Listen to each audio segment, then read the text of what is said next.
Meeting is being recorded.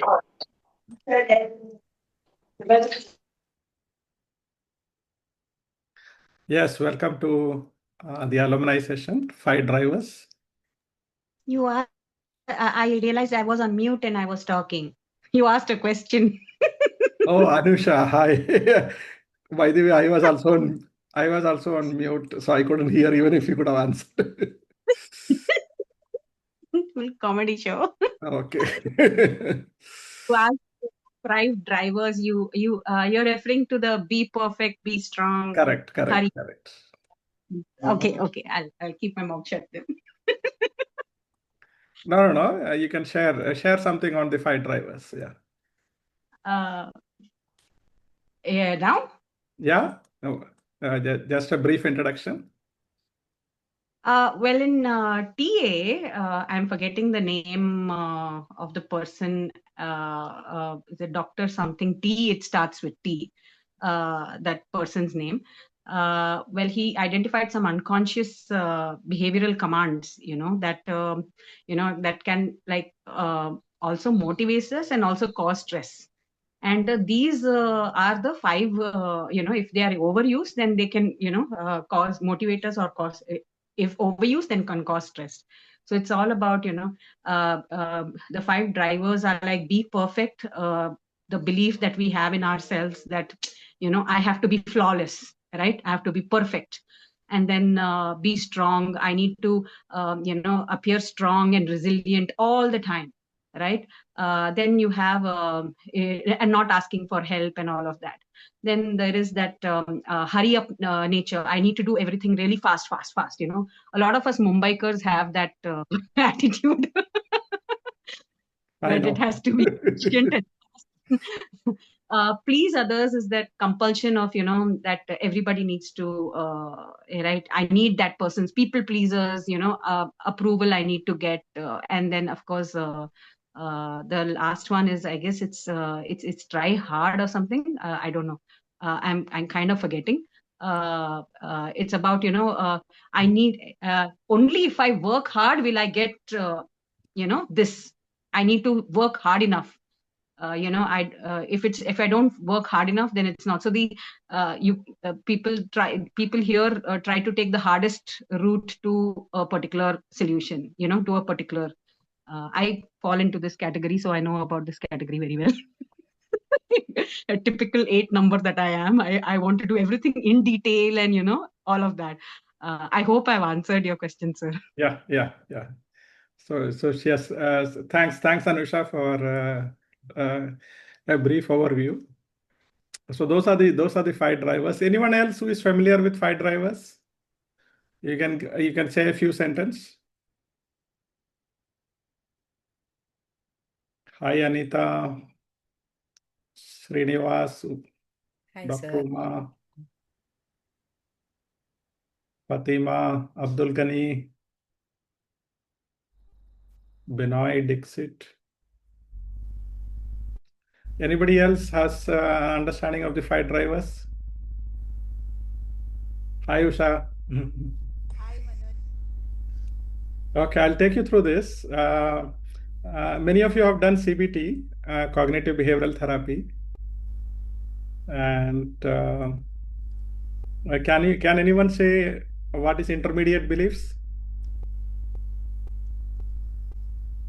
Core beliefs and intermediate beliefs? I'm not good enough. Okay.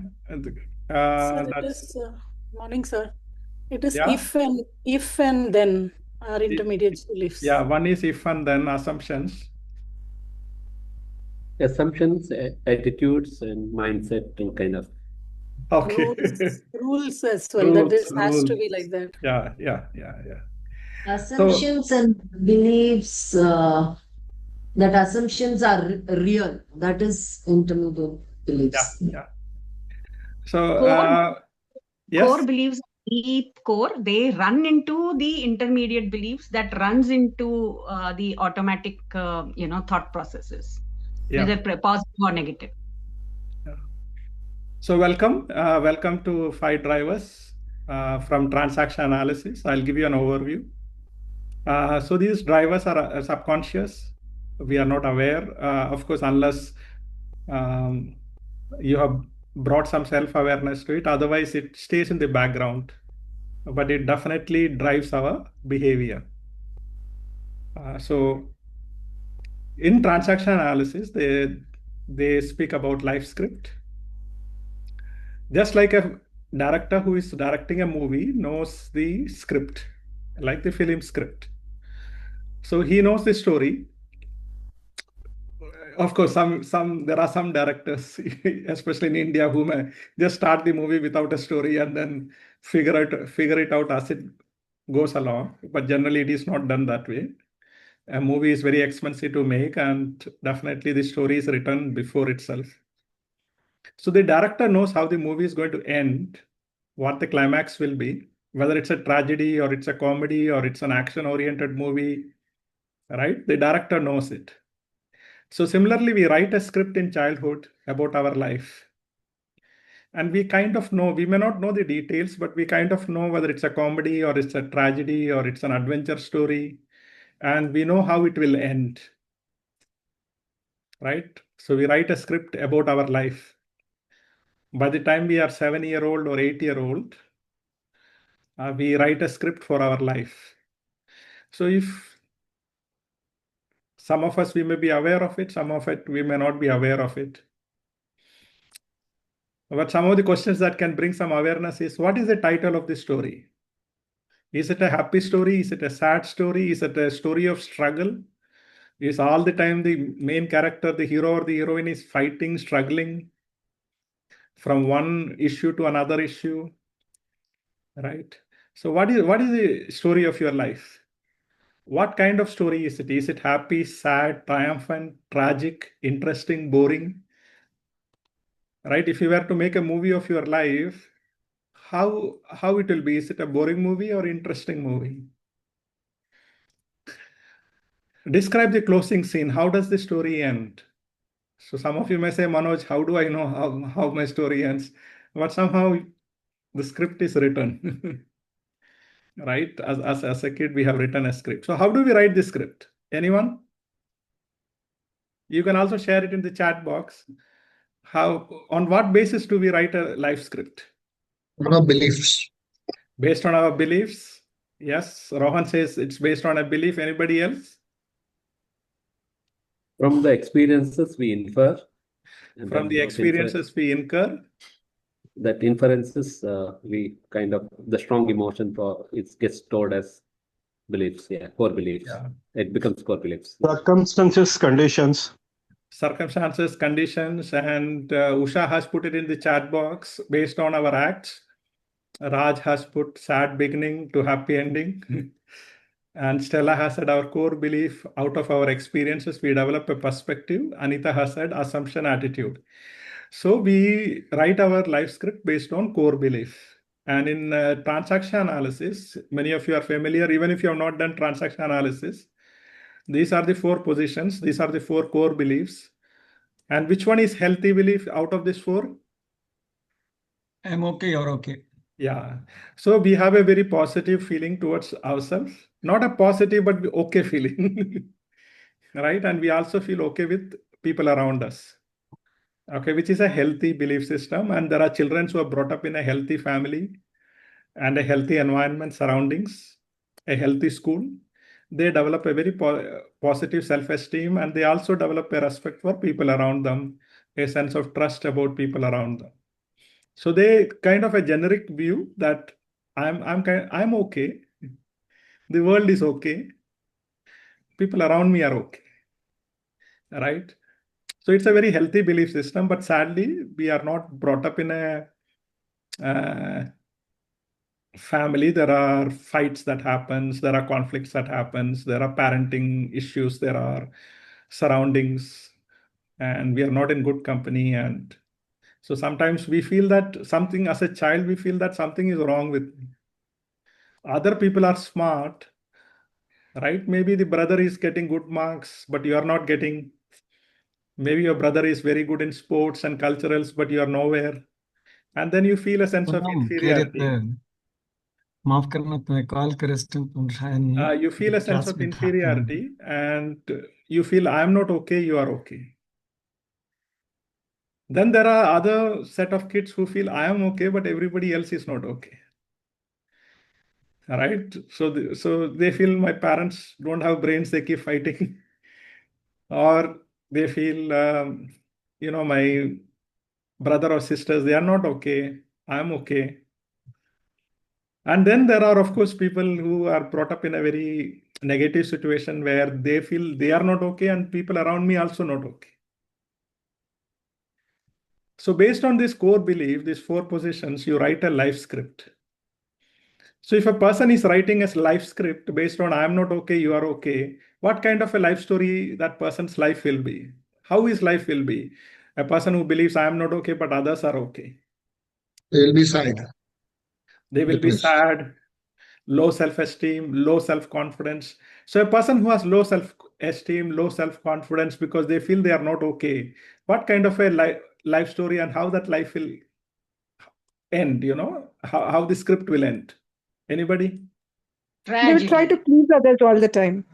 Trying to prove all the time, right? But at the end of it, they will experience disappointment after disappointment, right? So it's not, it's just a little bit of a tragic story. In some cases, in 3rd degree, some people even commit A suicide. sickening kind of thing. Yeah, it's not a very happy story. Right? It is definitely not a happy story. And I am okay, you are not okay. It's always like anger and other things, resentment towards others, and looking down upon others. I'm not okay, you are not okay. Definitely a very negative story.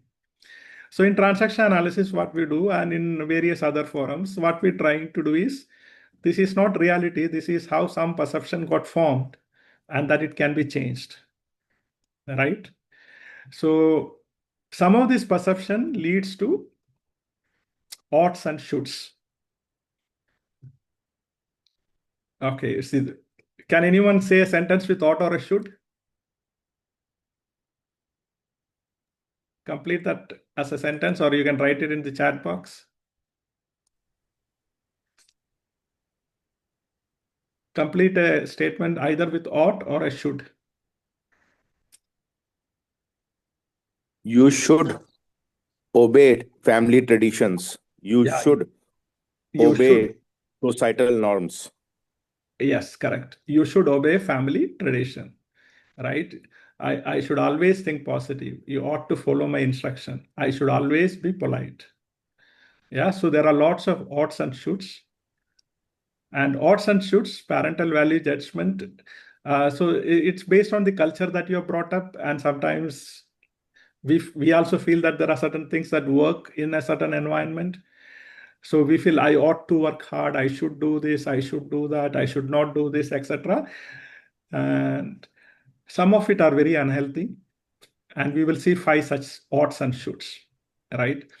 So oughts and shoulds are based on some solution. So I'll just use a whiteboard. So we are trying to solve a problem, right? So suppose, for example, someone ask you for money, and they promise to return the money in a month, right? But they don't. So can you make a statement, ought statement, or a should statement based on this experience?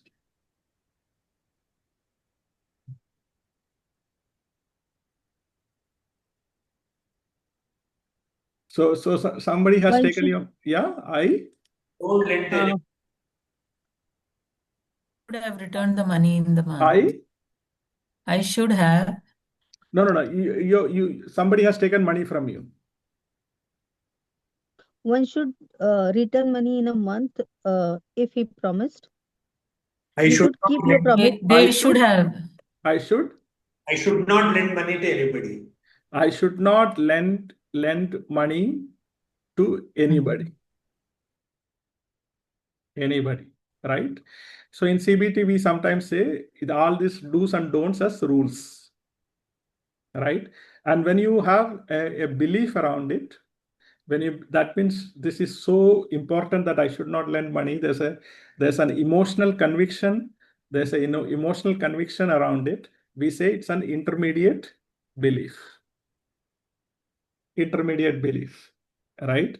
So based on life experience, we try to solve a problem. So here we had a problem that somebody took your money and they did not return. So this was a problem, right?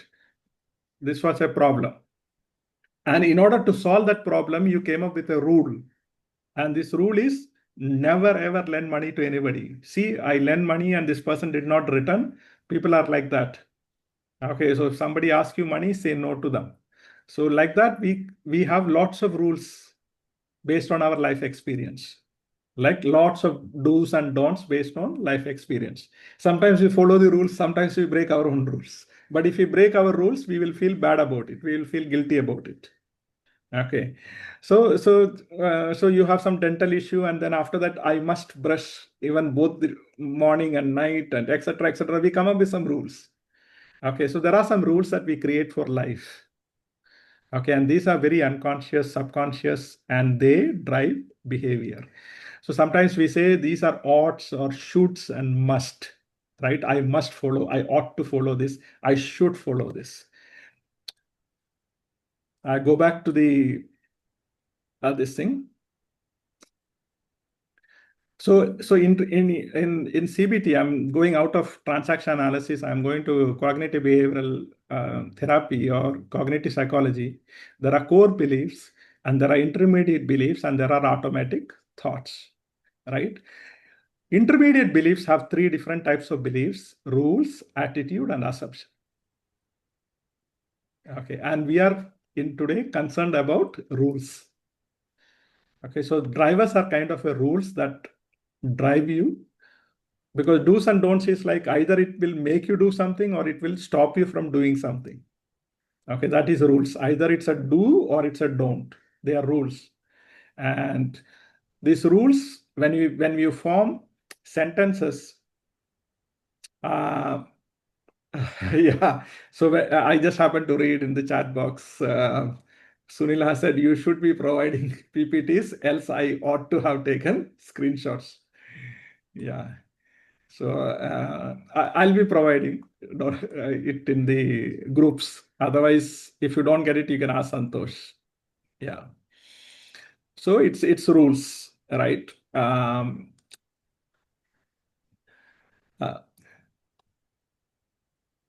So oughts and shoulds are subconscious rules.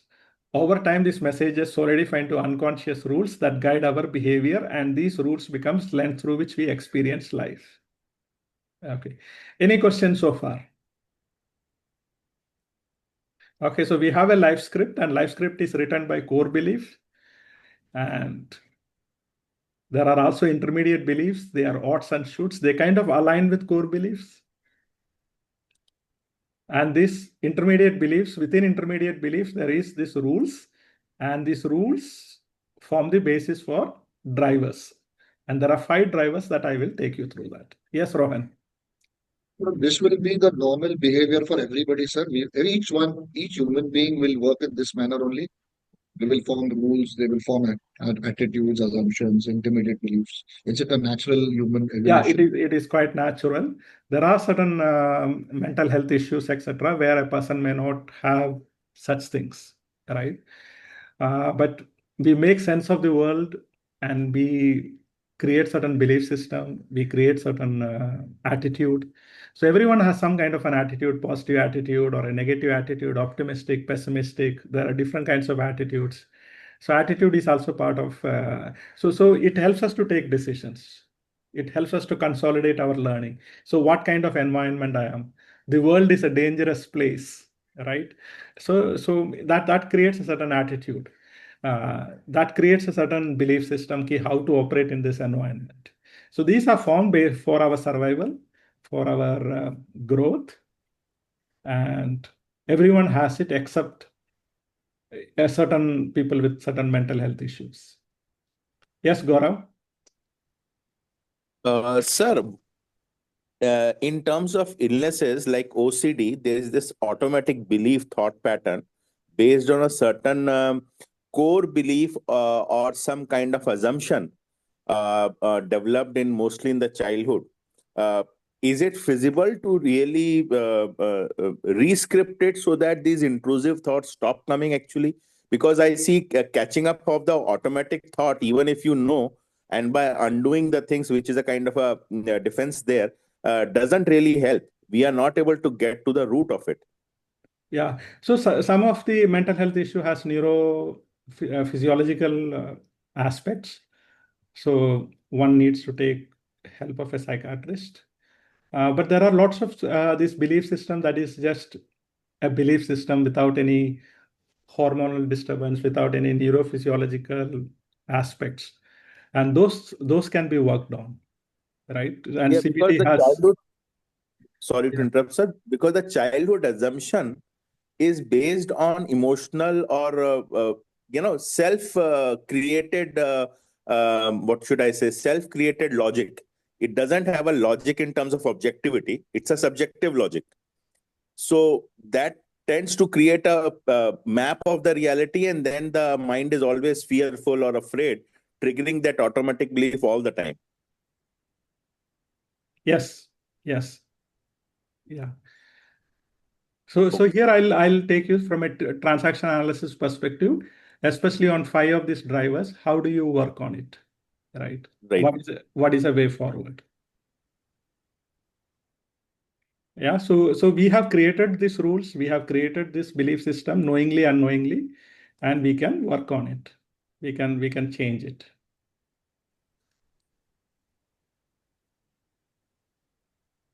Yeah. So there are 5 drivers. I'll take you through all the 5 drivers. They are subconscious, and one can go through a test. There are tests available on the internet, and you can identify which driver that you are, right?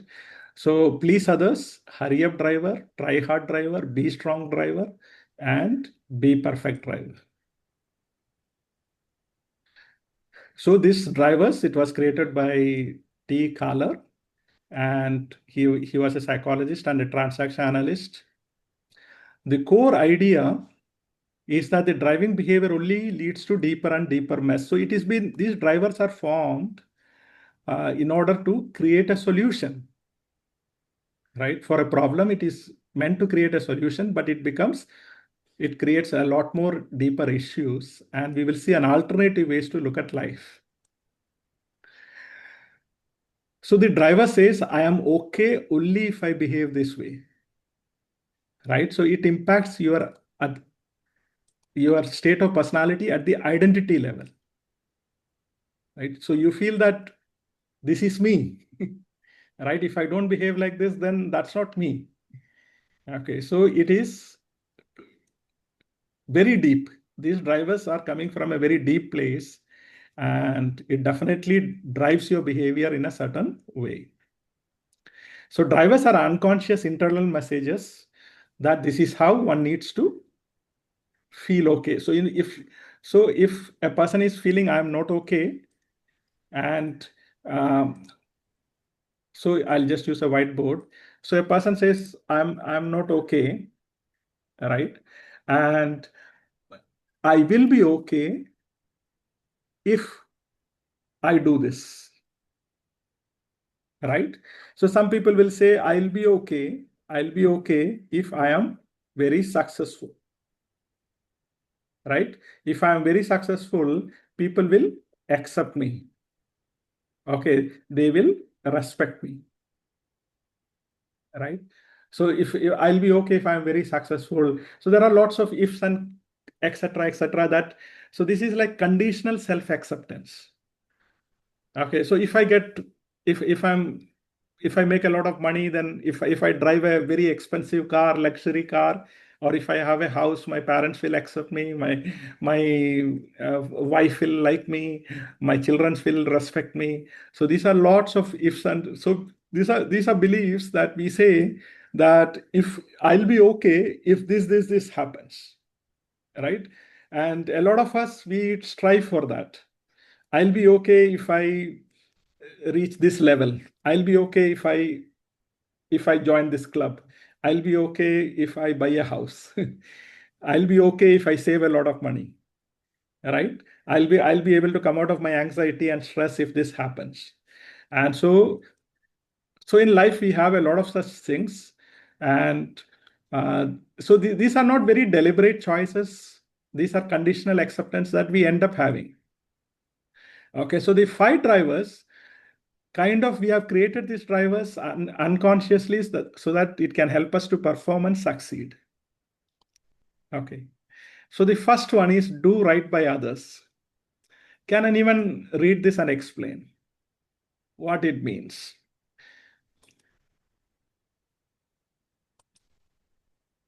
It is like a people-pleasing mentality. If they are happy, then you are happy. If they are okay, then you are okay. Yeah. So as a child, you felt that if I do this and make my parents happy, then I'll survive. Then I'll be okay. Right? Or if I make my teacher happy, or if I make my elder brother or my uncle, aunt, etc., whoever is your guardians. So the first one is if I give importance to others, if I take care of their needs, then if I'm kind to others, then I'll be okay, because others will validate me, others will appreciate me, and then I'll be safe and I'll be okay. Right? So this driver is called please others. And some of you, if you can, as I go through the slides, you can it will resonate with you that I am a person who is please others. Okay. So please others, they are very kind, they get along in a team, and they care for others. So there are some positive aspect of please others. However, they cannot say no, and they generally get exploited by others. So the please other driver comes from early messages like be nice, don't be upset, don't upset people. Okay. And when you are nice to people, you feel like, yeah, this is me. I am a caring person. So you might use words like I am a kind person, I'm a caring person, and I care for people. And always other people's needs comes first for you. Common signs are over apologizing. Sometimes it's not even your fault. You start apologizing, rescuing, feeling responsible of others' emotion at your own expense. Yeah. Can you type out in the chat box some of the other qualities of please others? What are the characteristics of a please others?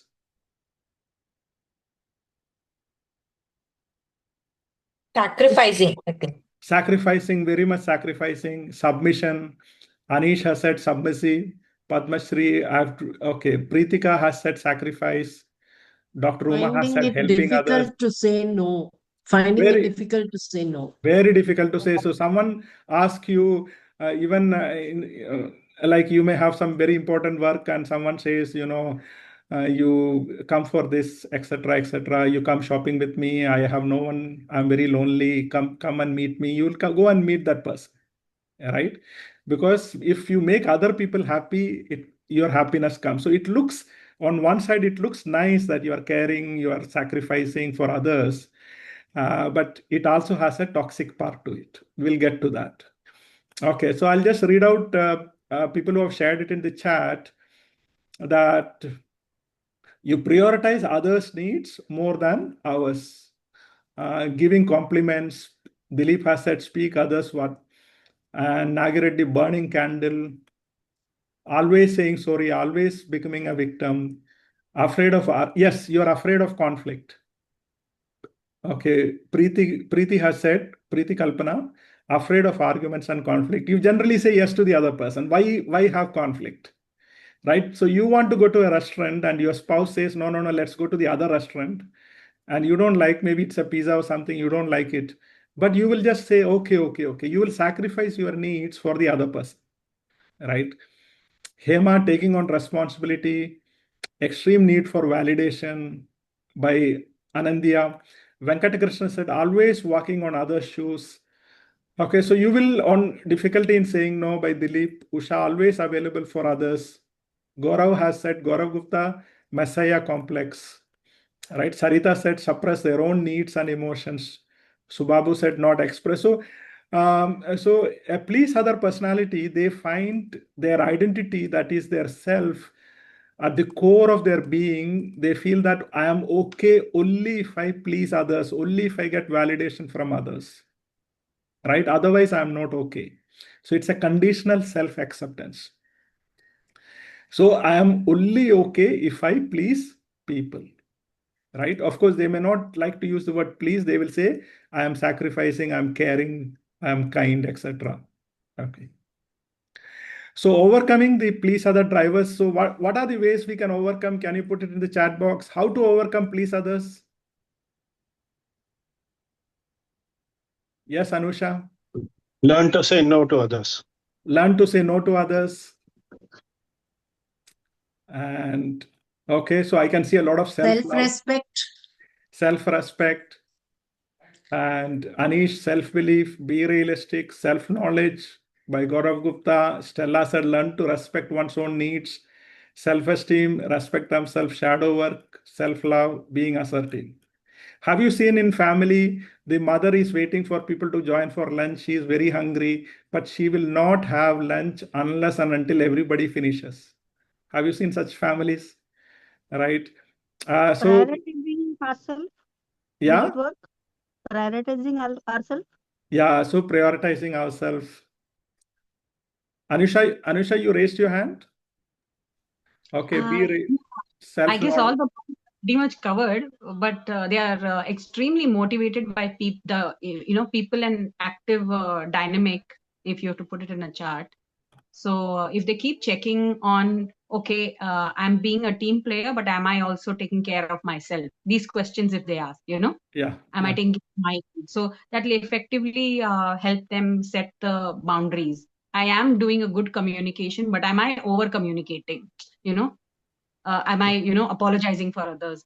Am I I'm getting on well with others, but am I taking care of my own interest while I'm getting well with others? I'm not sabotaging my interest. I am nurturing, but at the same time, do I have the ability to say no?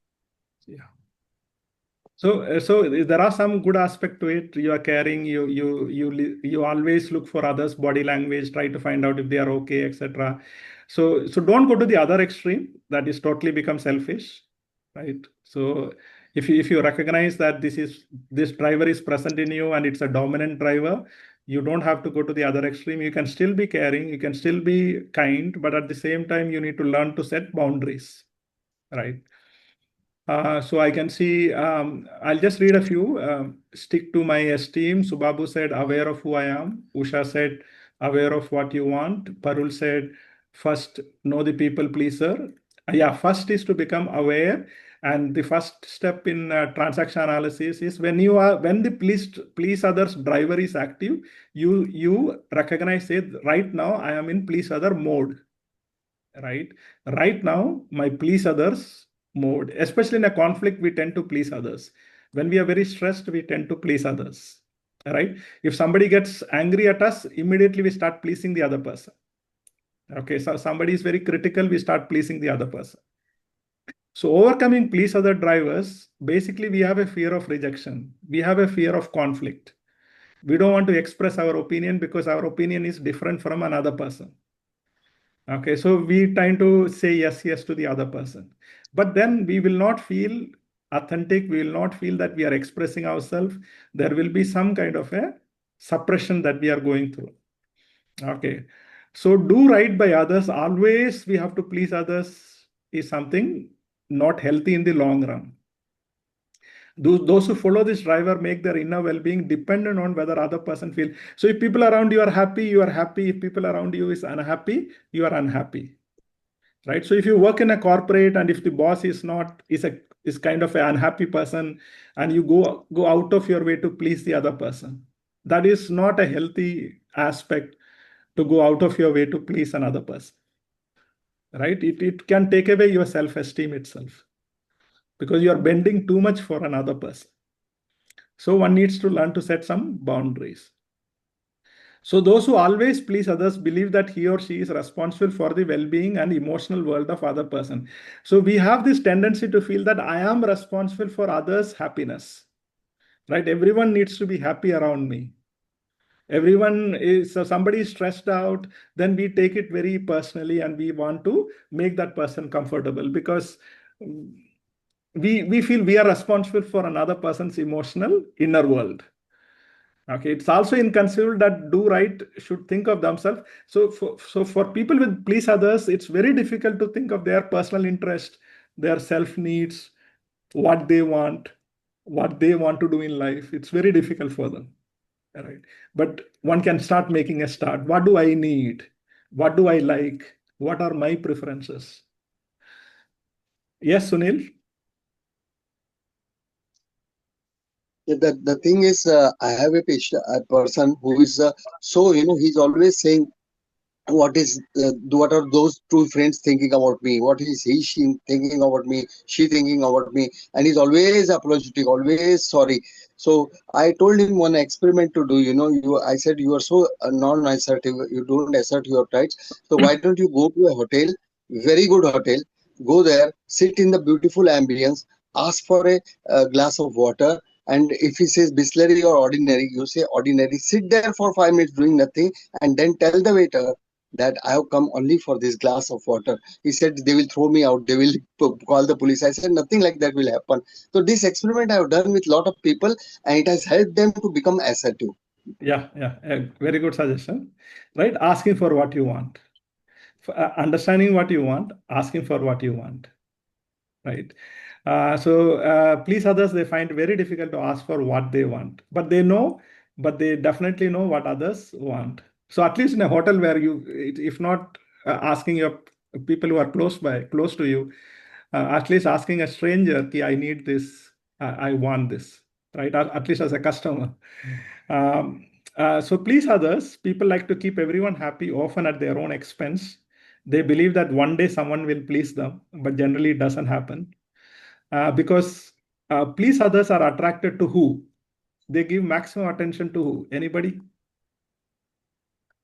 Please others, they give maximum attention to who? People Those who are who see rude. people pleasing. People pleasers. Yeah, people pleasers whom they give maximum time. People who are rude, who Yeah, are very selfish. Correct. So people who are very rude, you want to please them even more because you feel, oh my God, this person is upset with me. Right? People who are very People in selfish, power. people in power, or people who just exercise their power, or people who don't set their boundaries and ask for everything. Right? So people pleasers, they tend to please because they don't want anyone to be upset around them. They don't want to be rejected by anyone. They tend to give a lot of importance to people who are exploiters, because they try to please them and they go on trying to please them and they're never pleased, and their strategy is to please even more, right? So they tend to give, and because of that they tend to surround themselves with. So if somebody rejects you, you want to go back and then try to please that person, right? Because you don't want to be rejected. And so generally they will surround themselves with such people who are always rejecting them, who are always disrespecting them, and they are always trying to please them. So the chances of them they being receiving care and love becomes very less. So while please others often have many friends, are great at looking after their family, they tend to not get their needs met, and in the long run develop a lot of anger, hurt, resentment, and which is not good for themselves and the relationship. So in please others, caring, however, seeks approval. They are caring, but they seek approval. Difficulty in saying no. I'm only okay if I please others. Right? In case if you feel that you belong to this category, develop some kind of a self-improvement plan that I'm going to come out of this. Being caring is one thing, being kind is one thing, but seeking approval is another thing altogether. Right? How do you overcome please others? So you cannot drop these habits and you cannot drop these rules. So we in transaction analysis use the word permission. So we give ourselves permission, right? So what are the permission that we give? So we want to loosen. The rules are kind of has a rigid nature. Like rules are like do's and don'ts, oughts. I should do this. I should please people. I ought to do this for others. I ought to get up for this person. I ought to go out and do this for the other person, right? So we want to, instead of that rigid nature, we want to give some permission around it. So don't go to the opposite end. Stay with your caring nature, stay with your kind nature. So that's your strength, and you can hold on to that strength, but at the same time, you can give some permission. So what permission can you give yourself? Can you put it in the chat box? What permission can you give it for please others? It is okay to say no when you are not in the. Yeah, it is okay to say no. Okay, you give yourself permission to say no. And Stella has said you are important, pro. Any other permission would you like to give yourself?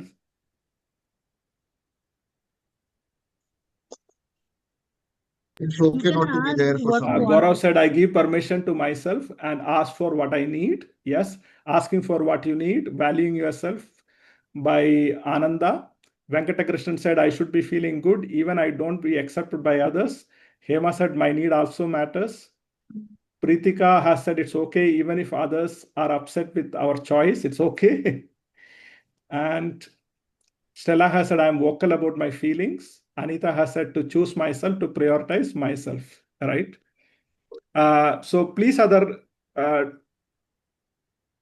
So one of the things, please others, it's a healthy message. My needs and opinions matters. It's not only that my physical needs, even my opinion matters, right? You have, whether it's about a movie or whether it is about your city, people are discussing about Bangalore. You also have an opinion, and your opinion matters, right?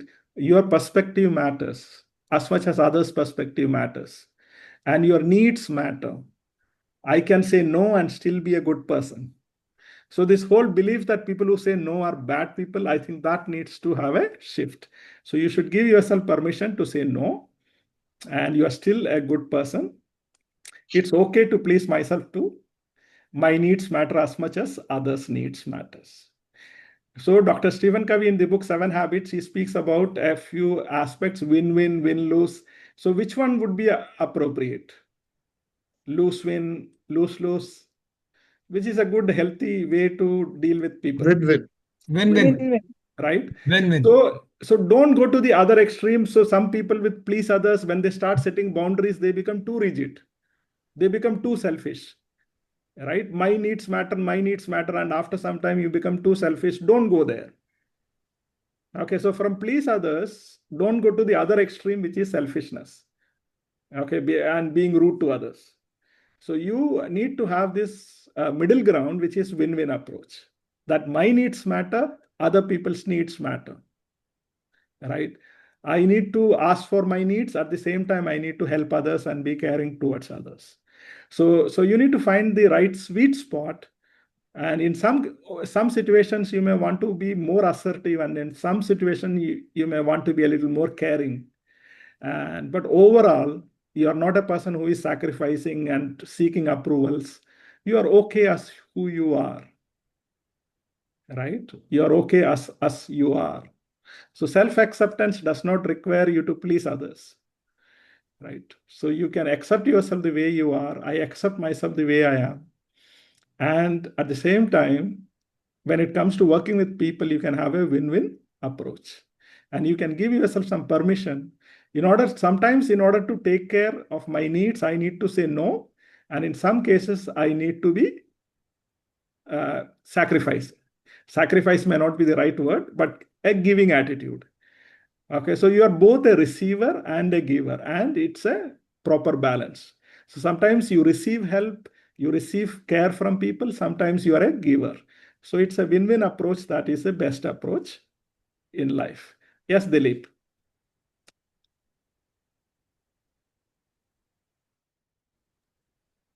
There is one situation, I'm referring to a medical college, where the HOD is so dominating and all. In that situation, what the students do it? They have to forcibly please her. Na? Yeah. So one needs to take a decision in terms of the values. No, they cannot leave they cannot leave the course. If they argue with her, she will ensure that the students are detained.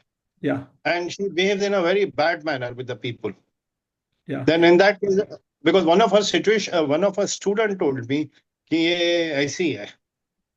Means they have to suppress their conscience or they have to just please others. Yeah, And and that there are see, in any situation, whether it is a medical college, whether it's a government department, I know there are lots of IAS officers who don't bend to politicians, who don't take bribe, who are absolutely honest, right? And there are also students in a college who are absolutely honest. They don't please others beyond a certain value system, right? So you need to know the boundary. Beyond this, you will not cross. Of course, at the same time, in certain culture, you need to stand up. In certain culture, you need to say good morning. And in certain culture, you need to address a certain. In certain companies, they say you have to address your senior as madam or sir, etc. So there are aspects where you adjust to certain rules, and there are certain aspects which is against your value system. So in any, however bad a situation is, there are people who stand up to their values and they don't go beyond. But I'm sorry to interrupt. There are two students who stood her and she ensured that both were detained and they had to repeat the term. Yeah, for yeah. 1 year. And there are always legal processes. There are people who can help, and there are, like, for example, there are educational institutions where women were sexually harassed and they stood up to that, right? They didn't, and they took legal help. They took other forum help, and they fought against that. And so there are certain cases where you don't go beyond your boundaries. You in order to please, okay, just because I need to keep my medical seat, I will allow the HOD or somebody to sexually harass me or do something unethical, etc. So there are always boundaries, and you stand up to the certain boundaries. And that's what courage is. It is not something that is comfortable, but if you are courageous, if you are a value-based person, even if you experience short-term problems and barriers, in the long run, you can definitely survive, right? So one needs to know ki beyond this, I'm not going to please anybody. You stand your ground, right? And that's what courage is. Okay, so now be perfect, because we are so scared of rejection and other things that that's please others. So giving yourself permission to say no, having a win-win attitude. If win-win is not possible, you can say no deal, right? I'm not going to go for it. And your needs matter as well as others' needs matter. So we are polite and respectful. At the same time, we are courageous to say no. And we have to find that sweet spot, right? Second is be perfect driver. So can you put it in the chat? What is be perfect driver? What does I belong to this? When I did the test, mine came as be perfect as the most dominant one.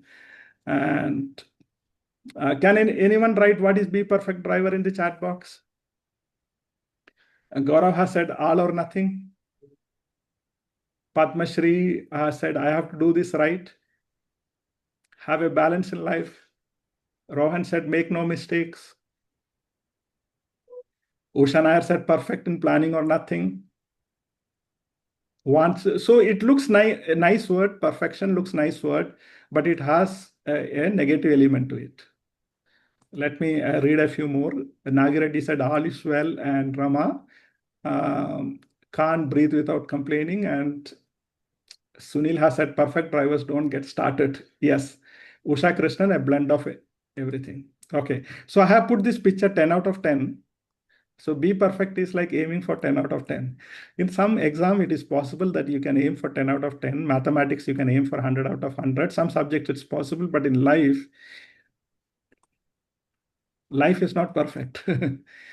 Right? Every time if you want 10 out of 10, what will happen is you will end up with a lot of disappointment. So you're striving for 10 out of 10, absolute perfection, but things may not go well. Like you go for a holiday and you may want the holiday to be a perfect holiday, but maybe you will miss your wallet or something, and then you have to apply for a new passport or something. So things doesn't go perfectly, right? Things doesn't go perfectly. But people with be perfect attitude, they are so driven to be perfect, right?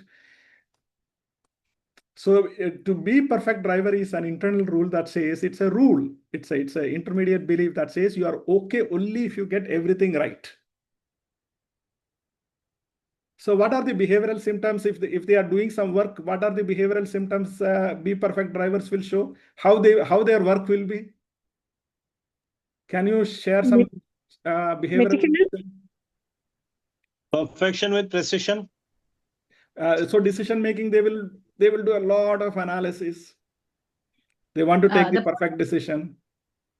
If they're writing an email, how they will write an email?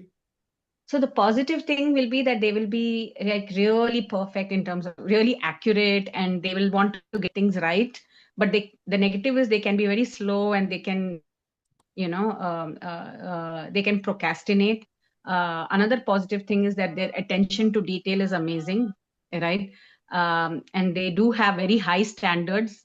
And sir, you do have very high standards. I love your PPTs. Yeah. And, so Be Perfect people, they will dress like this. See, I have put button here. I have put button here.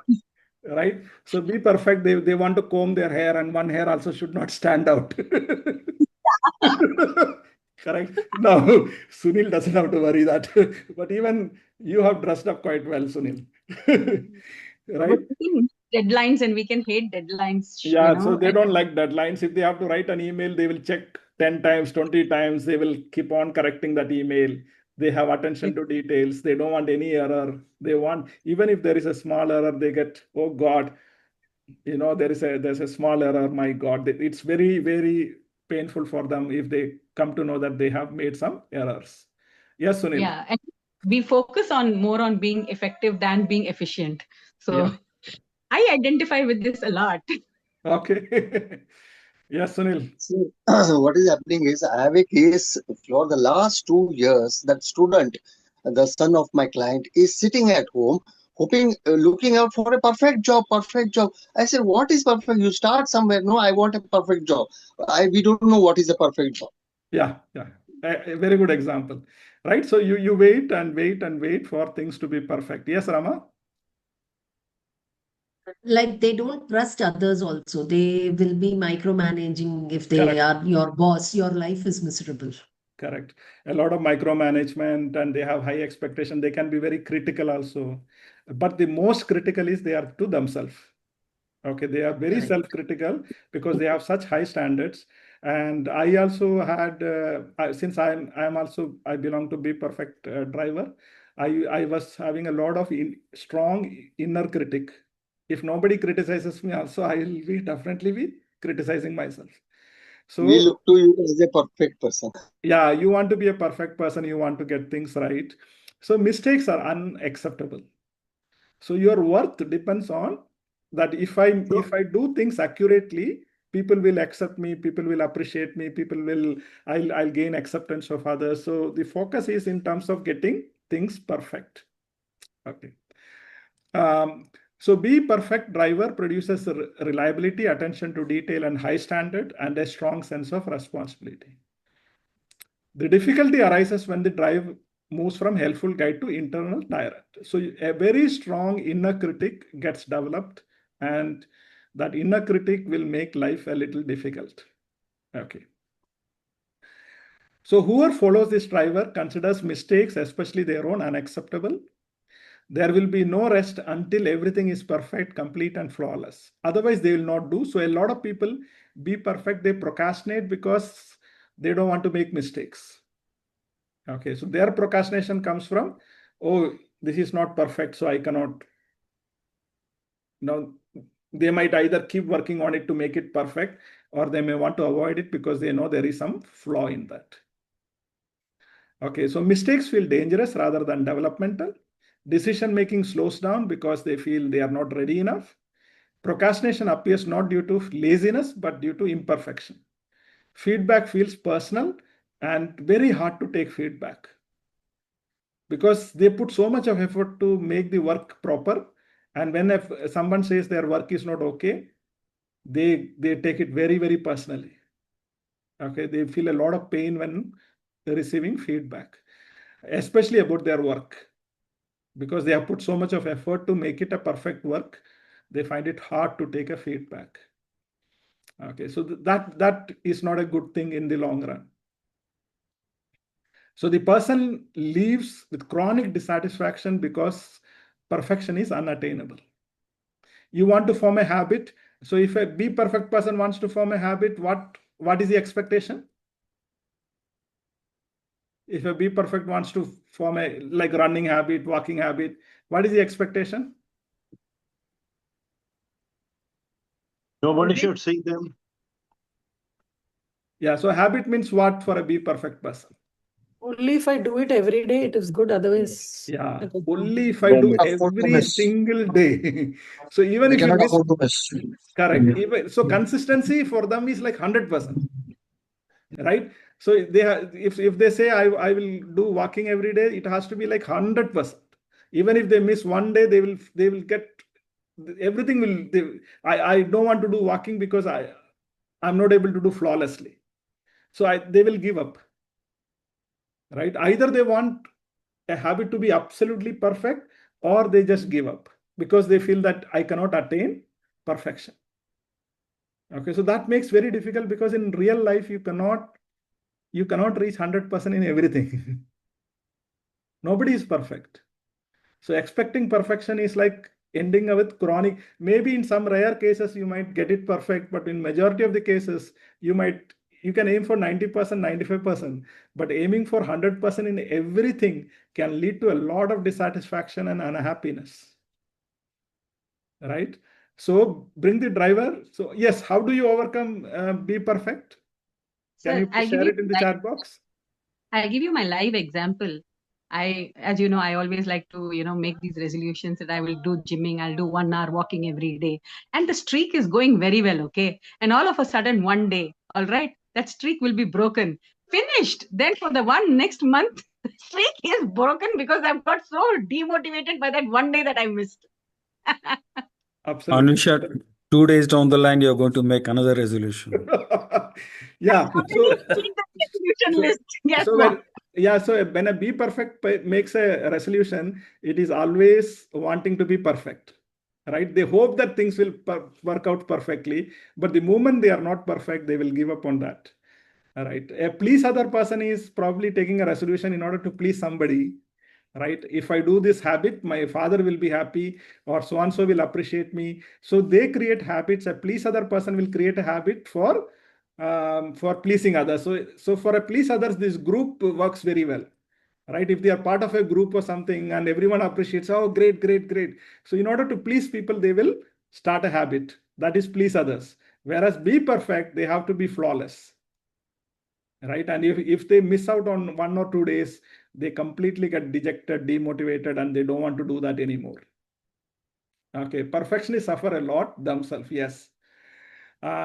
So first is bring the awareness that if you have that, be perfect, you bring that awareness, right? Most of the be perfect, they want to even in a sentence when they speak, they want to be perfect, everything. They don't want to make any mistakes. So what permission can we give? What are the permissions that we can give it to a be perfect person? Can you write it in the chat box? It's okay to make mistakes. From yeah, others. It's okay to make mistakes. Okay, that's very important permission, that it's okay to fail, it's okay to make mistakes, right? So here are some permissions that you can give for persons. If you have be perfect, it's okay to be human, it's okay to make mistakes, good enough. Sometimes you don't have, for everything you don't have to aim for 100%. In some cases 70% is okay, in some cases 80% is okay, in some cases 90% is okay. For everything we don't have to expect 100%. So it's okay to make some mistakes is most important thing. It's okay to fail, right?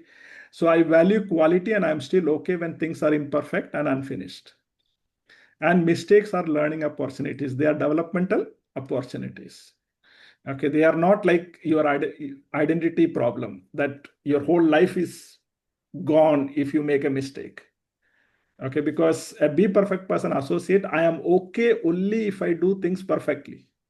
If I make a mistake, I am not okay. So they take it very personally, deep into their core belief.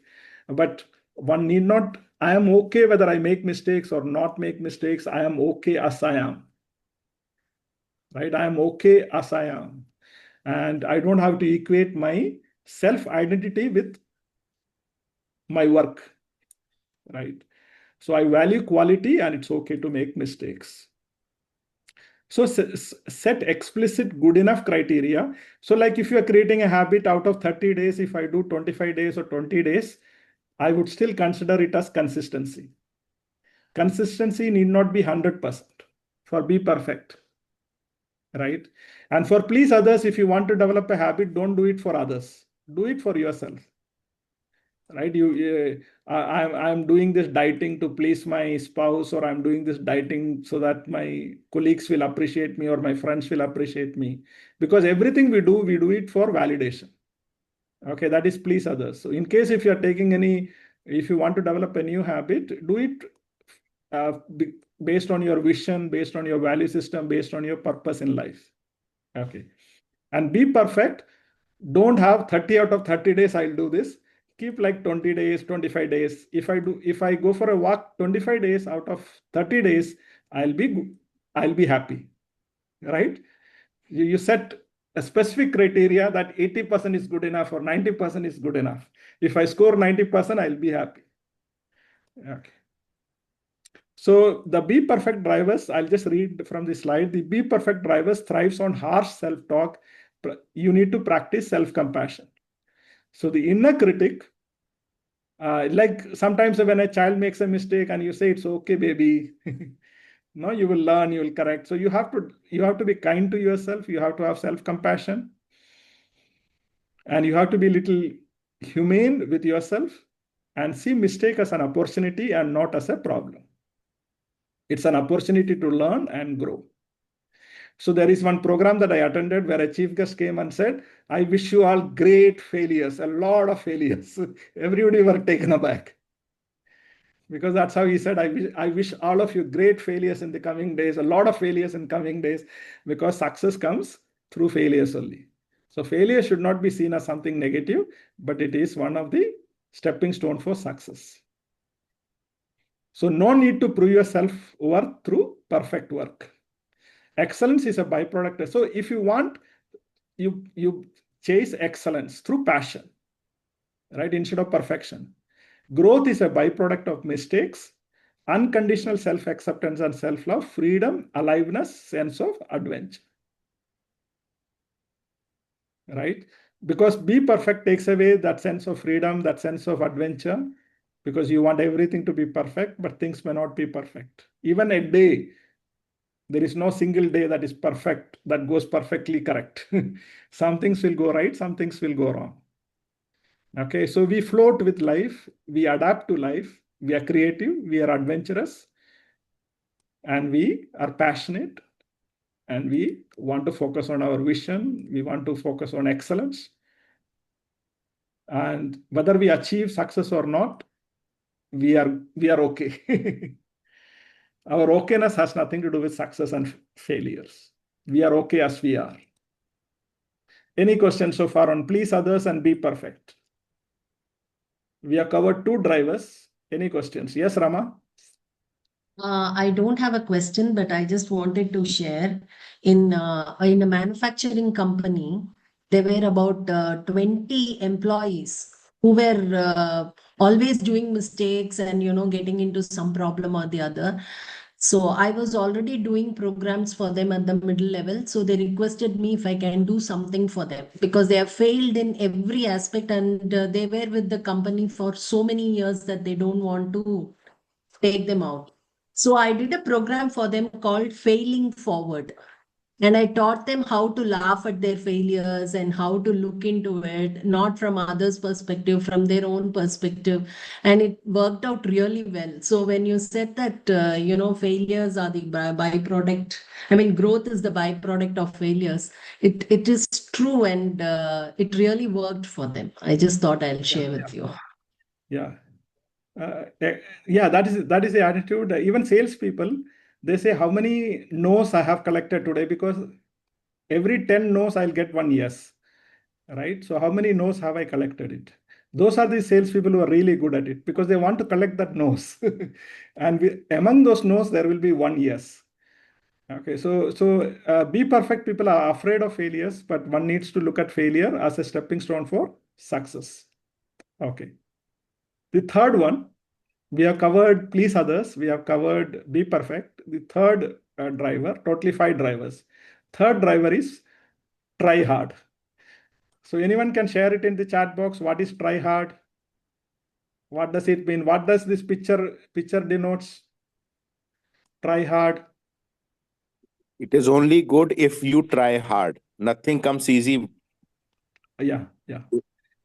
No gain. And if I've got a gain without the pain, it's not really worth it. Yeah. It's not Something valuable. is wrong if you get something easy way. Yeah. So something is wrong if you get something in an easy way, right? And I have to do everything alone. yeah, you have to do it alone and you have to struggle, right? Yes. It is a kind of matches attitude where people enjoy being in pain. Yes. So they feel that pain will bring success, that hard work will bring success. So this is like when children are told, don't worry about the result, work hard. And they kind of take it so seriously that they feel that only if they work hard, if they struggle a lot, if they strain a lot, only then success will come. They don't focus on the result. They focus on hard work. So their internal rule No is pain, work. no gain. Yeah, no pain, no gain. And so they take that pain part very seriously, so much seriously that they are now no more effective, that they don't produce result. So a be try hard person, this person has to take this rock to the top of the mountain. Will he take to the top of the mountain? Will he complete the task? Probability. No, sir. No. Why he will not complete the task? He could probably Because get goal will tired. get harder and harder. The task is bigger than him. Yeah. The rock is bigger than him, and the slope is very steep. Yeah. So, but let's assume that this person is capable to take to the top of the mountain, right? There's no need. There was no need to carry it. Yeah, one is there is no need to carry it, but he believes in pain, so he believes in hard work, so he is doing it. And he is capable to take it to the top of the mountain, but still he won't take it to the top of the mountain. Why? Because could if have he found takes a it to the better way. mountain, the pain goes away. Yeah. He He's would driven know by that pain. Yeah. when he uses the toughest way of taking the rock to the mountain, in the process of that, he gets exhausted and burnt out. So there's only limited resources and energy, right? Yeah. His So focus is more on the hard work than rather than focusing on the end result. So If he suppose takes it to the top, there's nothing more to do. Absolutely.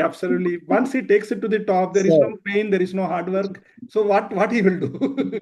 Sir, Right? sir. So He these will people stay don't. there. He will stay there and enjoy the pain and validate himself for taking it up with such a difficult task. Absolutely. With a wrong direction and a wrong purpose, the person can keep on trying in the wrong direction because he wants to be the trier all the time, trying. Yeah. So they just want to try. That is their subconscious drive. They just want to try. Suppose if they complete a task, if this person takes it to the top of the mountain, then there is nothing to try. Right? He has completed a task. Then he has to experience a sense of nothingness. He has to experience no work. And he would rather drop it and again take it to halfway, again drop it, take it to halfway, or then he may decide, no, instead of this mountain, I'll take this rock on some other mountain. So what the idea is, these people unconsciously just wants to work hard. They don't complete a task. They will be very enthusiastic in the beginning. But when it comes to completion, they don't want to complete. They just want to work hard. Okay, so hard work looks like a nice concept, but in this case, it's a toxic concept. Because hard work itself has become, if I work hard, then I am okay. If I am not doing anything, if I'm simply sitting, then something is wrong with me. I will not be accepted. I will not be loved because my parents in childhood, even if I got less marks, because I was sitting with the book all the time, they appreciated me. Right? So because of that environment, I developed a belief that if I just try hard, then people will accept me. People will see me as someone who is doing wonderful thing because he is working so hard. So working hard becomes a life theme for try hard this thing. One point of time, he would feel that I need a support or anchor. And at the end, because this is a processing and then later on, so he would have a feel that there should be someone to support me somewhere at this moment. I feel. Yeah. But these people, they try in such a way that even a small thing is they will make it very difficult thing, because for them, if something is easy, something is simple, they feel they have nothing to do, right? So things cannot be easy, things cannot be simple. They have to make things complicated and put a lot of hard work, because they got appreciation for hard work, right? They were not appreciated in childhood for the results, but they got appreciated for hard work. So they have this, somehow subconsciously they just want to work hard and struggle and work hard and struggle, right? Even a lot of employees you can see with try hard drivers doing a lot of work but not achieving any results. That is try hard. Okay, the message is, I am okay only if I try hard. Okay, so these people find it extremely difficult to complete a task, but they have no problem putting a lot of effort. So it places value on effort and struggle. I am reading the middle one. It places value on effort and struggle, perseverance, rather than on clarity, ease, and results. So hard work is definitely a strength, but these people have made that as so extreme that hard work becomes a negative trait in them, because they are only doing hard work. They are not producing results. And they are also going through a lot of exhaustion and burnout, etc., because they are not completing any task. Okay, so often leads to a struggle without satisfaction and completion.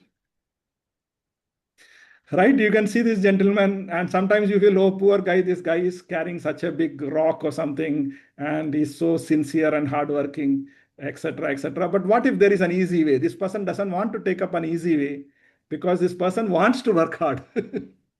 Because this person's identity is tied to working hard. Okay, so even simple things, they will make it very complicated so that they get the satisfaction of working very hard. Okay, and when they don't complete it, they feel at least you tired, at least you tried. So very enthusiastic in the beginning, but later not completing a task. If you identify with this personality, that you are not completing, you are just in the beginning, you are showing a lot of interest, then maybe your driver is try hard, right? You need to recognize that. Okay, so people with driver often start enthusiastically. They will keep changing from one project to another project. They will take up a lot of work, but they will lose interest after some time. They will not complete it, right? They will reinforce an inner sense of never quite good enough. Okay, so in the long run, since they are not result oriented, they will experience a sense of fatigue. They will experience a sense of dissatisfaction. So the underlying belief is that worth comes from effort, struggle, and trying, and not from ease, enjoyment, and actual result. So even in a corporate, they are more focused on hard work and not focused on results, right? They don't think smart. They don't think strategically. They don't find a shorter route. If there is a shorter route, if somebody says, hey, this task can be, why are you spending half an hour for this task? This task can be done in 1 minute. No. I have to, they always take the long route, because hard work gives them satisfaction. Okay. So people influenced by try-hard drivers often see themselves as, so the positive side is they are committed, they are resilient, they are very hardworking, they put a lot of effort, but at the same time, they are not completing tasks and they are not result-oriented. So what are the permissions you can give it to such people? It's okay to succeed easily. It's okay to succeed easily. Can you type it out, Stella, in the chat box? Sure. It's okay to put 1 or 2 permissions that you can give to the person who is suffering from try hard. It's okay to succeed easily. Excellent. Okay, it's okay to succeed easily. Okay. Work hard, work with the end in mind. Yes. Smart work. It's okay to take it easy. It's okay to take an easy route. by Usha, and by Preeti has said it's okay to rest, and Gaurav said it's okay to do it easily, and Mary has said it's okay to have quick wins. Dr. Uma has said, look what is possible by you. Smart work is also appreciated. Okay, so hard work is good. I don't want you to become lazy. If you have, try hard. Hard work is a strength, but at the same time, you should be open to smart work. You should be open to strategic thinking. You should be open to find shorter routes. You should be open. You should be result oriented equally. Hard work is definitely a good trait. Don't give up on that. But this your self is not associated with that, right? You are okay as you are. You have to have a strategy of both hard work and smart work combined. And you also need to find strategically how easily I can achieve this task, how fast I can achieve this task. And also you need to focus on completing. If you have taken up a project, you need to complete it, right? Don't give up halfway. So I'm doing so much, yet nothing seems to change, right? Even in self-improvement, they say I'm doing so much of effort, but nothing is changing. So you need to investigate, do you have try hard? Because if you have try hard, you don't want to change. You just want to put effort. Right? So a person in the self-improvement journey, if they are not seeing result, that there is a possibility that the person may have try hard. They just want to put effort. I'm putting so much effort on self-improvement, but I'm not seeing any change. Okay, so there is a lot of strain. They resist simplifying goals. They may describe effort rather than outcome. So when they speak about, even in coaching, when you ask, what are your goals? They will say, I'm working very hard. I am doing this. They will not say the outcome. They will not speak about the net result. They will speak about, so if it's a CS student, they will say, I'm studying 8 hours, I'm studying 12 hours, I'm not sleeping, I'm sleeping only for 4 hours. But what is the outcome that you want? They will not come to that. They will just go on speaking about how much hard work, because they feel that people will love me if I'm a hardworking person. Because my parents loved me because I'm a hardworking person. Right? My people around me loved me because I'm a hardworking person. Result doesn't matter. Hard work is what matters. And at one stage, hard work can become very draining if you don't get results. Right? So moving from effort-based to effectiveness-based. Effectiveness is not only that you put hard work, you're also result-oriented. I want results, right? I want success. And that struggle is not the means and the end. Hard work cannot be everything. Results are also equally important.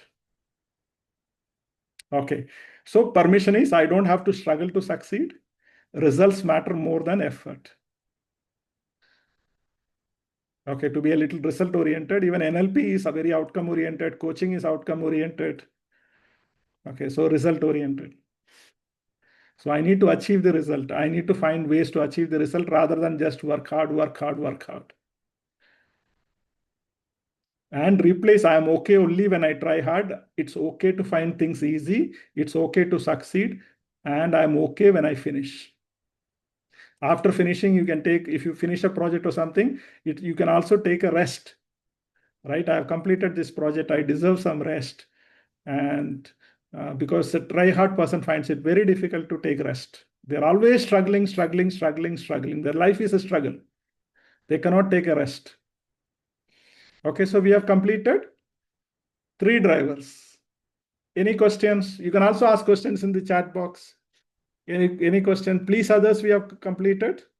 So try hard. If they try to do some, even some habits, they will make it a struggle. They will make it like a very big struggle. Because for them, struggle is their unconscious motive. Yes. Sir, these drivers are unconscious in nature until one is focused to find them out. Absolutely. And if we find ourselves in a situation where we see, okay, all these drivers are resonating with me at some place or the other. Yeah. So there is if you go to the net, you can take a test. There are tests available. You can just type the 5 drivers, a transaction analysis test. And you can see which are the top two dominant ones. Okay. Right? You can start working on that, but each of us, we may have, see, unless it starts affecting us, it's fine, you know. So if you want to do suppose if you want to do a little work, hard work, it's fine. But if you're not completing, then it is toxic. You're just only doing hard work. So in such cases, you can take a project and stick to it and say that I need to complete it. And it takes this permission, if you keep giving yourself, it takes some time before the subconscious starts absorbing it. So initially you will feel this is not me, right? Because this is not part of my character, this is not me. But once you continue in this effort that, yes, I need to be more effective. Hard work is good, but effectiveness is more important. Completing a task is more important. Being kind and caring is important, but at the same time, self-care is equally important, right? Okay, be perfect, high standards. Yes, I can set high standards, but at the same time, I should not expect 100 out of 100. Right? High standards and perfection, there is a difference. So I should be a little more realistic and set high standards that I can achieve. So one can keep giving yourself permission, and over a period of time, then you will feel, yes, it's okay. Right? It's fine. Thank you, sir. Sir, one more question which is common to Sunil sir. Can I request one more question, please, if you permit me? Yes, Gaurav, go ahead. Okay. Thank you, sir. Sir, one common thing we often come around when we are doing the self-help is, after awareness and revelation of what is going on, we want to ultimately do the re-scripting or re-habit forming or unlearning. And bottom line is, everything goes into the subconscious domain, where we need to re-script it eventually, whether we go conscious to unconscious or we go subliminal.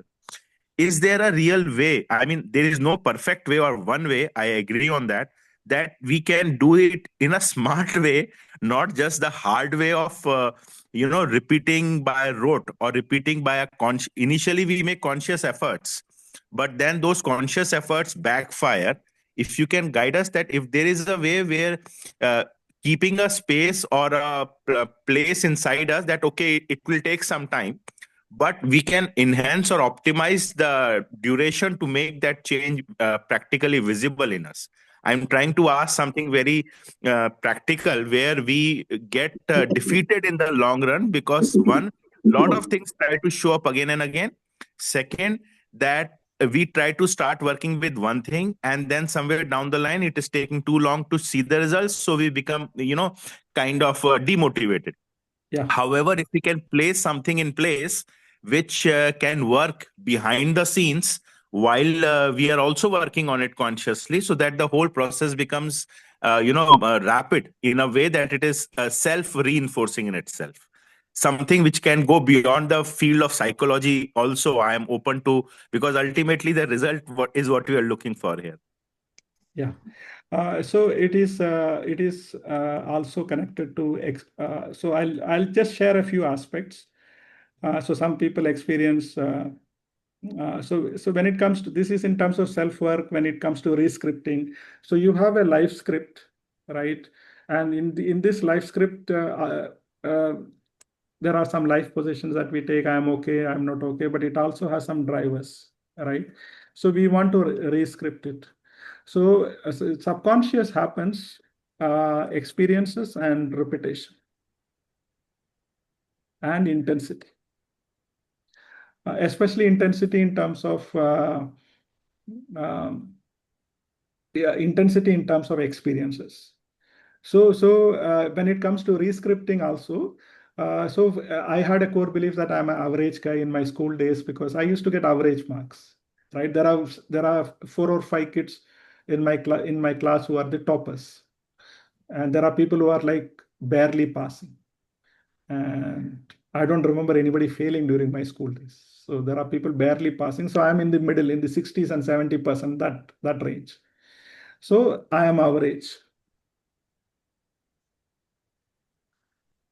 And at one stage, I felt this particular core belief that I'm average is not good. So I changed to I am gifted and everyone is gifted. Right? Everyone has, we human beings We have ability to be creative and etc. We all have intelligence. So we are all gifted. Now, so one is that it creates, you repeat that, right? I am gifted, I am gifted, everyone is gifted, I am gifted, everyone is gifted. But you also need to create experiences for the subconscious to absorb it. And experiences is real life is that I start noticing if someone appreciates me, if I do some good job, if I get some good results, etc. See, I'm gifted. I could do this. I could produce this result, or so and so acknowledged me, etc., etc., etc.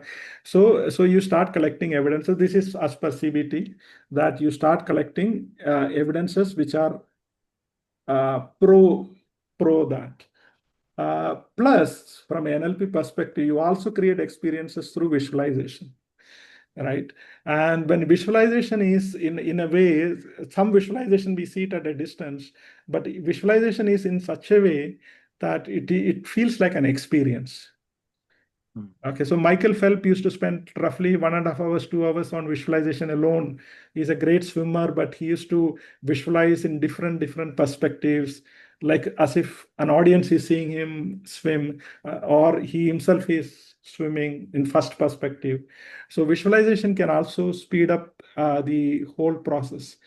But giving yourself roughly 66 days, 60 days, 70 days is a time.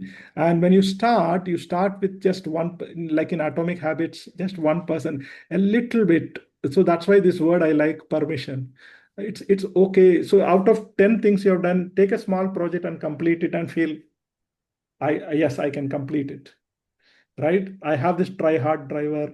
I don't finish projects, but I can finish this one. That becomes an evidence. Yes, and then you. So it is not trying to do too many changes. It is taking up something taking it as a project, and through a process of repetition, experiences, and visualization. Because we all have good experiences. It's just that we don't. Maybe you started brushing and you completed it. See, right? Maybe you had an ice cream and you completed it. Maybe you had one email and you completed it. But when you start presenting evidence after evidence after evidence, at one stage, subconscious says, Baba, I'm convinced. I'll turn this into a belief. Right? And once it is a belief, then it's very powerful. I get your point, sir. Right. Feeling and evidence both must go hand in hand with the thought. Yeah. And collect real life experience also. Gather in such a way, like a lawyer presents evidences to the judge, and the judge says, I'm convinced. Okay. Because the evidence has been presented in a way that the judge is convinced. Plus the argument, the rational argument, everything. So your thinking, your experiences, your visualization, all organized in a way that you take up one project and then you stay for about roughly 60 days. And till it becomes then you feel, yes, I can complete task.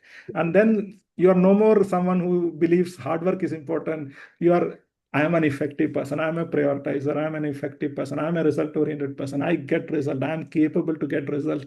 And you feel it. That means the transition is done. Once it is a belief, you can take up some other project because your beliefs will take care of that. Right? So one of the questions that one can ask is also, what belief have I changed in the last 6 months, or what belief I have changed in the last 1 year? Because ultimately it's a belief that drives the subconscious behaviors. And beliefs are core beliefs and intermediate beliefs. Rules are one such belief, and I'm taking you through these 5 drivers, because when we change our rules and we feel differently, right? That's a successful shift. Got it, sir. Okay. Thank you, sir. I'll quickly go through the rest of the one. It's 12:30. Just give me 10 minutes. Right? Hurry up. Hurry up, driver. Can anyone say what's the personality? It's very easy to figure out, right? They're always in a rush. They're always rushing. Because if they hurry just up, want to complete. They just want to complete. They may not complete, but they rush. Rushing itself. So for them, it is, I'm okay if I do things fast. The speed is what matters, not hard work. So they're always rushing. They will not sit, they will be very restless, they will be very impatient, they're rushing from one thing to another, and the rushing itself becomes their primary satisfaction. That if I rush, if I'm doing things fast, so they make a lot of mistakes, and they are always in a lot of stress and tension. They go through a lot of anxiety because they have to rush, right? It creates a sense of urgency, and there is no real time pressure. Even if where there is no real time pressure, they will be rushing. Okay, they will be walking fast. There will be a little bit of anxiety around them. I think Bombay people are a little bit like this. They're always hurrying. So when I go to Bombay, South, we are so chill. But when I go to Bombay, I have to walk fast. Right? And they don't want to waste time, come to the point, be quick. And so for them, it will look like they're doing a lot of stuff, but they are just hurrying for the sake of hurrying. Okay. So people with strong hurry up driver feel restless, and they make a lot of mistakes. They will rush out of the house, then they'll realize they have not taken the key. Then they will again rush out of the house, then they will realize they have not taken the mobile. So they'll make a lot of mistakes. But their satisfaction comes from rushing, impatience, right? They just have to behave as if they are very busy. Even in corporate, you can see a lot of people rushing and very busy, but finally work may not be done, right? So they have a lot of energy. They are very dynamic, and they will take quick decision. They will not sit in a shop for a long time. Tuck, tuck, tuck, tuck, they will move, right? And then they will realize they have bought the wrong thing. They did not even check the shoe size. In a hurry, they went, but they will be very fast, right? So these drivers operate unconsciously. The body is moving very quickly. Mistakes has increase, but you can see them moving all the time. They will be very restless, impatient, moving all the time. So how to overcome, what permissions can you give? Anyone? What permissions can you give? Slow down. Think it, slow down. Think it, slow down. Yeah. See, suppose if a building is on fire and you're hurrying up, it makes sense. Situation specific, it makes sense. But simply hurrying as a character is not good. Right? It creates unnecessarily stress and tension. So they need to slow down where situation demands the slow. So these people before they start, they should visualize first, so that they can go point wise, priority wise, what is to be done, what is not to be, and then they should have that complete list of what they have to do sequentially. Yeah. And Pomodoro techniques can be opted, right? Activate pause button. Yeah. The meditation is very difficult, and a hurry up driver finds it coaching and being a coach or a therapist extremely difficult. Why? They don't have patience. They don't have patience to sit and listen. If you are a hurry up driver, you are like, come to the point, come to the point. Why are you beating around the bush? Completion of the task will be only first motto. So they want to speed up. They want to speed up, and the client is saying, yesterday when I went and met this gentleman, he asked me to wait. Hurry up driver is gone. What is that you are trying to say? So they are like very impatient. So they are very bad listeners, right? They So will something like this. Yeah. Slow down so that you reach your destination quicker. Yeah. Yes. So emotionally, hurry up drivers are closely linked to anxiety. They have a lot of anxiety because they are always trying to rush towards something, right? I don't have time. Let's get to the point. You are taking too long. Very impatient, very restless, very anxious. For nothing, they will be anxious. So it's okay to slow down. It's one of the permission that you can give. It's okay to slow down. It's okay to take your time. Looks like Amit Ahuja, right? Our colleague. Yes. But with blonde. Yeah. It's yeah, this picture, right? But okay. Overcoming hurry up drivers, so it's okay to take your time. It's okay not to hurry others. So even if they are going for shopping, etc., they will start early and they will make everyone hurry up, hurry up. Why are you taking time? Hurry up, hurry up. So it creates a lot of anxiety for others also, right? Because they are rushing. Arey Baba, we are going to shopping. My husband. There is no deadline. Okay, it's only a shopping mall we are going. Why are you hurrying up so much? Why are you rushing so much? Right? I'm still okay and effective when I move slowly and carefully. I can take my time and still be effective. Being present improves quality. So just this belief that one has to be very fast in order to succeed in life is not necessarily true. Everything need not be done very fast. If you are having an ice cream, there is no need to speed up. There is no need to be restless. You can just sit and enjoy the ice cream. Okay, so a lot of things need not be fast. And if you are sitting in a train and if you are very restless, the train is not going to go faster, right? So you need to have some patience and sit. Especially for coaches, if this is your driver, you need to work on it because you'll be very impatient when it comes to listening. Listening is very important that you have patience. You need to slow down, right? The last one, be strong always. What are the characteristics of be strong?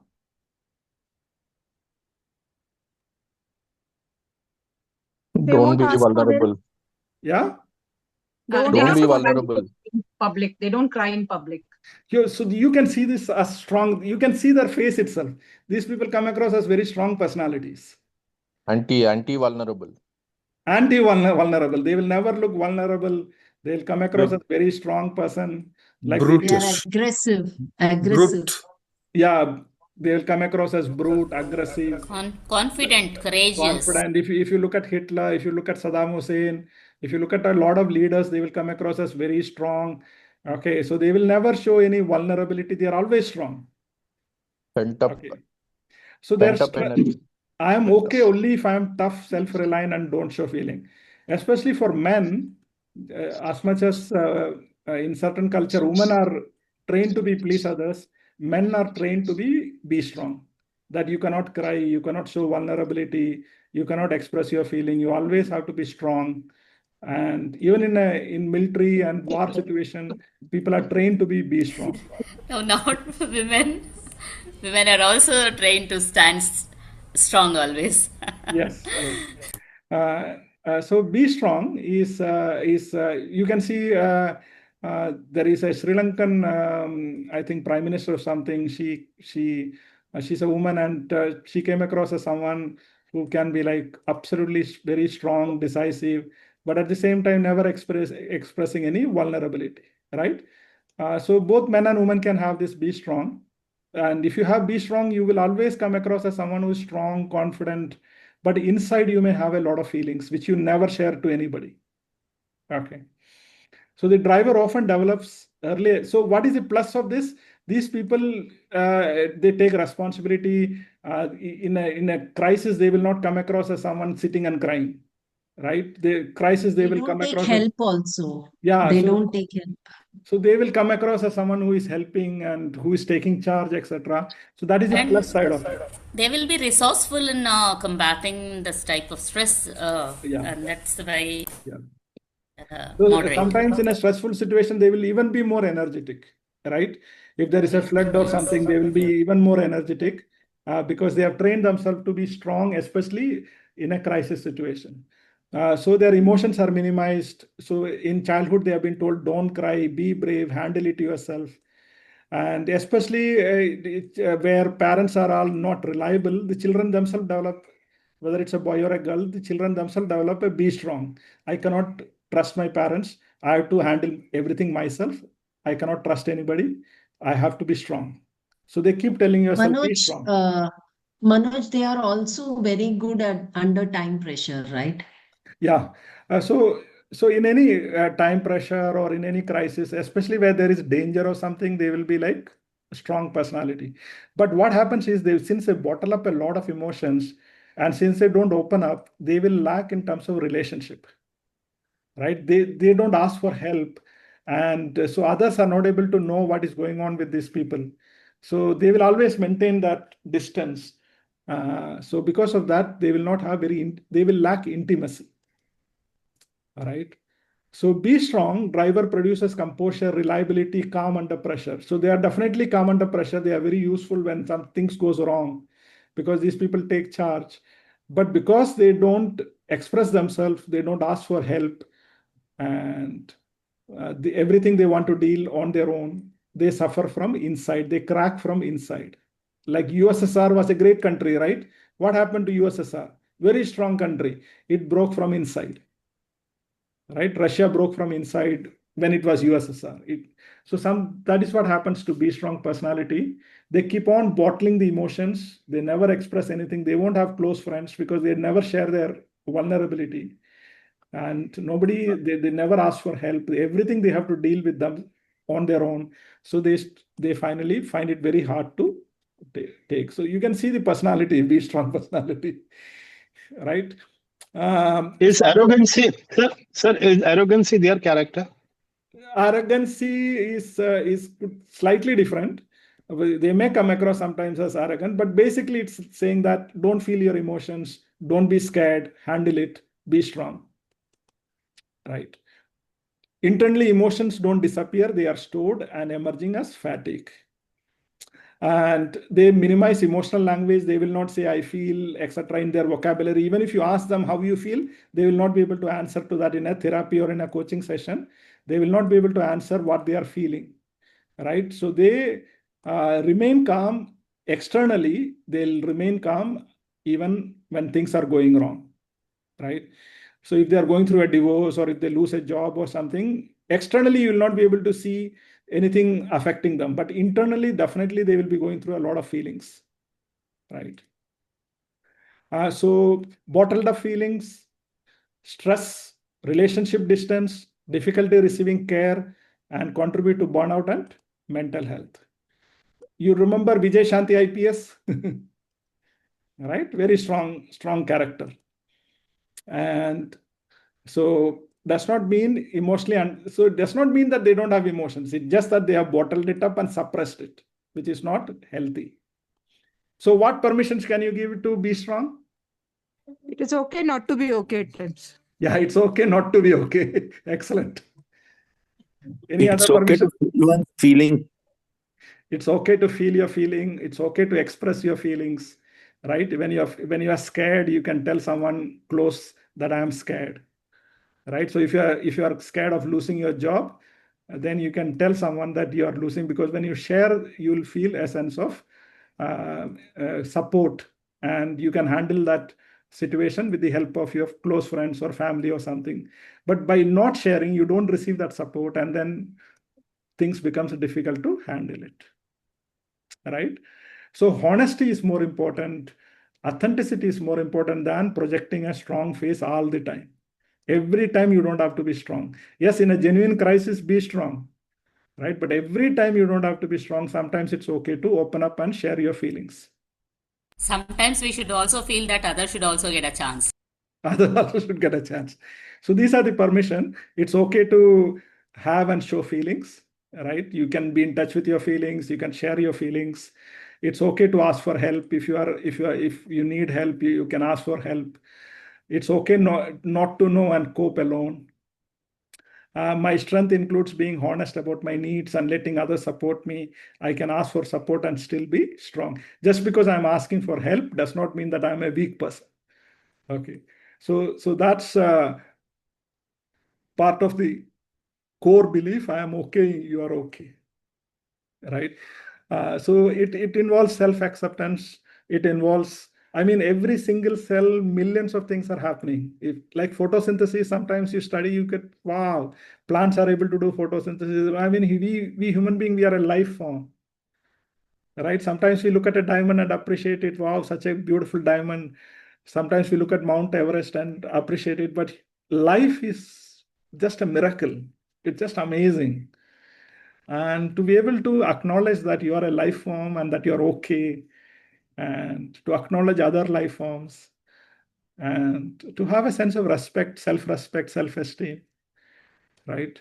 And instead of being driven by these drivers, be value driven, right? Value like integrity, honesty, passion, creativity, adventure, health.